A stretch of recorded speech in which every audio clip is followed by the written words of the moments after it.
Assalamualaikum warahmatullahi wabarakatuh. Mengenal Islam. Arti kata Islam tidak keluar dari dua makna. Yang pertama, inqiyad, tunduk, dan istislam, pasrah. Nah, Islam itu datang dari Allah, bukan buatan manusia. Ada banyak dalil yang bisa kita jumpai di dalam Al-Quran bahwasanya Islam itu datang dari Allah. Namanya Allah yang ngasih. Di antara dalam firman Allah surat Ali Imran ayat 19 yang artinya sesungguhnya agama yang diterima di sisi Allah hanyalah Islam. Jadi Allah yang memberi nama Islam, dan Allah juga yang memberi nama pengikut Islam dengan sebutan kaum muslimin. Agamanya Allah yang ngasih nama, pengikutnya Allah juga yang kasih nama. Dan inilah adalah identitas resmi yang kita miliki, yang Allah sebutkan di dalam Al-Quran. Kemudian ada yang perlu diperhatikan. Di balik nama Islam kita bisa lihat begini. Semua ajaran agama, semua punya nama dan semua punya tokoh. Yang menarik, semua ajaran agama itu namanya kembali kepada tokoh tertentu atau kembali ke kaum tertentu. Ada nama agama Nasrani, kembali kepada kaum Nasoro. Kemudian ada nama Yahudi, karena dia adalah keturunan Yahuda. Itu menurut ahli sejarah dan tafsir tentang asal-usul namanya. Yang jelas kembali pada sosok tertentu atau kembali ke kaum tertentu. Nah, Islam itu tidak. Islam tidak kembali kepada sosok tertentu ataupun tokoh, karena Allah yang memberi nama. Karena itu kita tidak menjumpai istilah pendiri Islam, pencetus Islam, karena Islam itu agama yang datang dari Allah, pemberian Allah dan bukan buatan manusia. Karena dia sifatnya pemberian Allah, maka kita tinggal menerima. Allah ngasih satu paket ajaran namanya Islam, kita tinggal terima saja, sebagaimana diajarkan untuk bersikap qanaah terhadap pemberian Allah terkait masalah rezeki. Maka kita juga diajarkan untuk qanaah terhadap pemberian Allah terkait masalah agama. Menyikapinya sama. Dalam masalah rezeki, orang yang paling baik adalah orang yang nerimo yang pandum, paling qanaah terhadap apa yang diberikan oleh Allah. Dalam masalah agama, kita juga diajarkan demikian, qanaah terhadap pemberian Allah, sehingga tidak mengharapkan ajaran agama lain, tidak mencari ajaran agama lain, dan juga tidak membuat sesuatu yang baru. Apalagi Allah telah tegaskan dalam Al-Quran bahwa Islam itu adalah agama yang sempurna. Ajaran Nabi Muhammad SAW adalah ajaran yang sempurna. Sempurna itu jika ditambahi ya secara logika, makin sempurna atau makin rusak. Sempurna itu kalau ditambahi makin sempurna atau makin rusak. Makin rusak ya. Ya misalnya, alhamdulillah di sini saya mempunyai 2 mata. Nah, misalnya saya ditambahi 1 mata lagi, diletakkan di sini, di tengah atau di belakang, biar makin cakep. Nggak mau pasti ya. Makin cakep atau makin menakutkan? Tambah menakutkan ya. Kita sempurna dengan 2 mata, 1 hidung, 1 mulut, dan 2 telinga. Allah kasih kita sempurna dengan anggota badan yang sudah ada, sehingga kalau ditambahi yang terjadi bukan menyempurnakan, tapi justru semakin kelihatan buruk. Karena itulah ketika Allah telah menegaskan yang dalam Al-Quran yang artinya pada hari itu aku telah sempurnakan agama kalian, sehingga Allah jadikan Islam ini sebagai agama yang tidak butuh kepada yang lain. Kita tidak perlu mencari ajaran agama yang lain sebagai pelengkapnya. Kita juga tidak butuh berkreasi dalam rangka untuk menambah-nambahi, karena Allah telah jadikan agama ini sempurna. Sebagaimana kita diajarkan untuk qanaah dalam masalah rezeki, kita juga diajarkan untuk qanaah terhadap masalah menerima agama. Dan prinsip seperti itu yang telah ditegaskan oleh para sahabat Nabi SAW, sebagaimana Ibnu Mas'ud radhiyallahu anhu mengatakan, ikuti saja, jangan membuat yang baru, karena kalian sudah dicukupi. Agama itu pemberian, bukan kita yang nyari. Kita bisa bayangkan, Anda manusia diperintahkan untuk mencari agama. Silakan bermodal dengan logika dan perasaan hati nurani dan yang kita miliki buat sebuah agama. Kira-kira jadi nggak?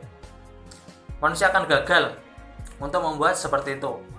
Maka sumber kenapa ada berbagai macam agama, perpecahan di tengah manusia, ada banyak agama, sebabnya adalah karena merujuk kepada masing-masing logika.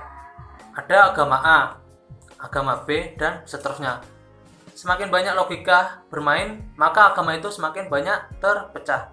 Tapi sebaliknya, ketika orang kembali kepada wahyu Allah, karena sumbernya satu itu adalah zat yang maha mengetahui dan maha mencemurahkan ilmu dan hikmahnya, maka itu tidak akan mungkin terjadi perpecahan.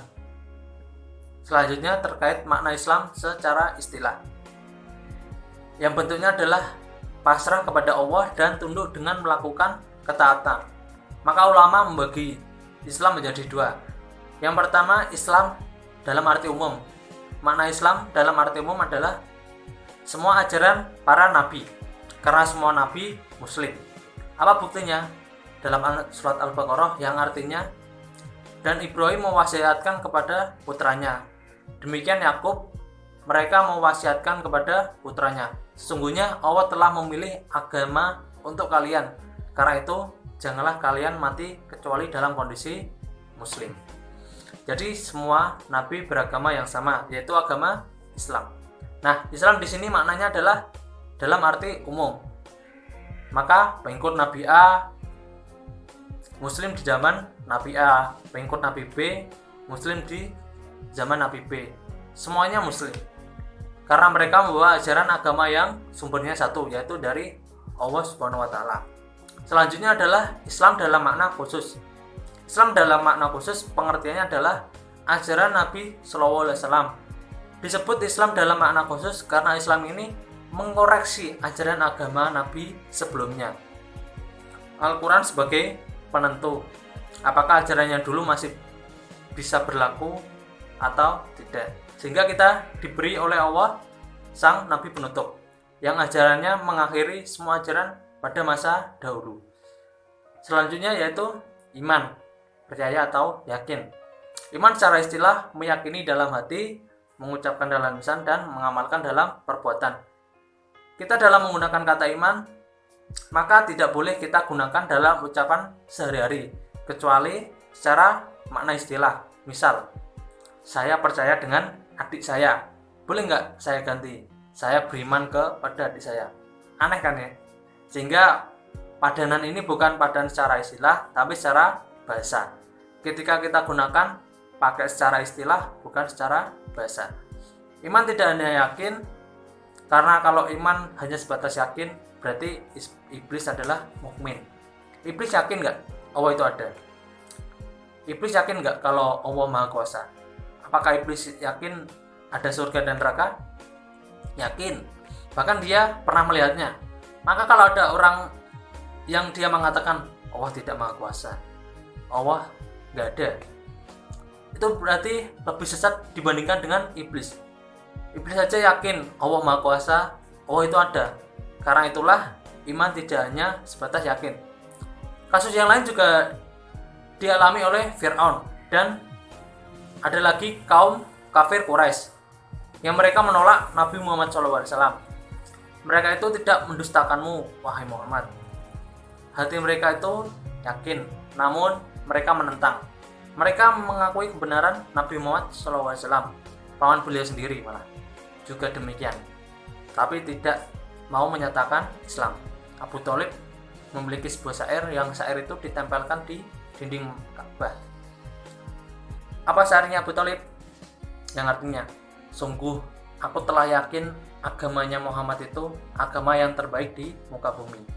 Andaikan bukan karena takut dicela atau dihina oleh orang lain, engkau akan lihat diriku terang-terangan menerima ajaran Muhammad. Tapi dia tidak mau mengucapkan syahadat sampai mati.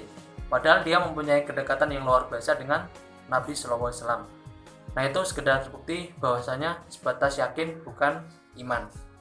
Maka prinsip bagian orang, pokoknya yang penting kamu yakin kalau Allah Maha Kuasa, Allah yang Maha Menciptakan, Allah yang memberi rezeki, beres, nanti masuk surga. Nggak cukup.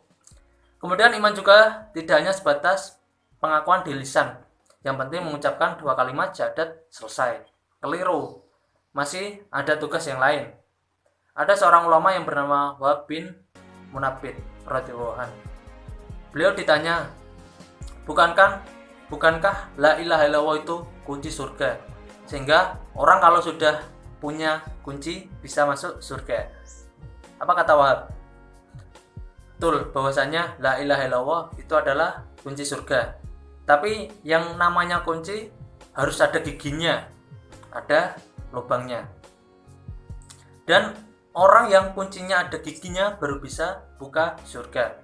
Kalau kuncinya tidak ada giginya, nggak ngefek. Mau dicukil, bisa nggak kita cukil pintu surga atau mau dobrak?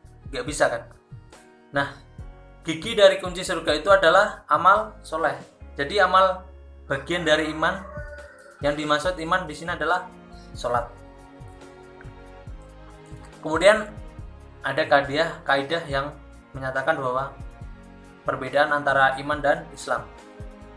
Ada 2 kata kalau digabung maknanya berlainan, kalau dibedakan maknanya sama. Seperti kata fakir dan miskin, iman dan Islam. Kalau sendirian, maka iman mencakup Islam dan Islam mencakup iman. Tapi kalau digabung Islam dan iman maknanya berbeda. Jadi tugas atau kewajiban kita di sini adalah mempelajari Islam itu tersendiri. Dan nilai kesempurnaan manusia di hadapan Allah tergantung jauh mana dia mendekatkan kepada agama. Rasulullah SAW pernah bersabda, Allah memberikan dunia kepada apa yang dia cintai dan apa yang tidak dia cintai. Dan Allah tidak memberikan agama kecuali kepada hambanya yang dia cintai.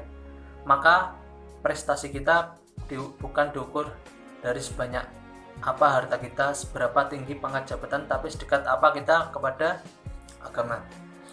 Demikian yang bisa saya sampaikan mengenal Islam lebih dekat. Semoga bermanfaat. Wassalamualaikum warahmatullahi wabarakatuh.